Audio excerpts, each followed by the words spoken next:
Welcome to McPlum, simple solutions served daily. You're starting now.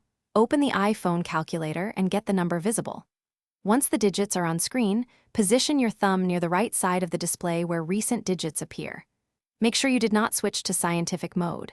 The simple portrait layout gives you a clear backspace option. Now, use a single tap on the small delete area to remove the last digit. Short taps remove one digit, keeping the rest intact and maintaining your current calculation. Once done with a single tap deletion, you can remove several digits faster. Swipe left across the number display to erase characters in sequence, which is handy for long entries. If you need to change a decimal, tap the dot, then delete digits to the right. This preserves the integer portion.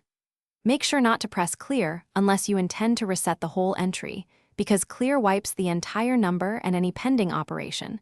Swipes and taps are reversible step by step. You finish by tapping the operator you want, plus, minus, multiply, or divide, so the calculator uses the newly edited number. If you made a mistake, press clear to start over. That removes the whole entry quickly. If the calculator freezes or swipe delete doesn't work, force close the app from the app switcher and reopen it. This fixes most glitches without rebooting the phone. Finally, update iOS if backspace behavior remains inconsistent, because updates Thanks for watching. Stay juicy and subscribe.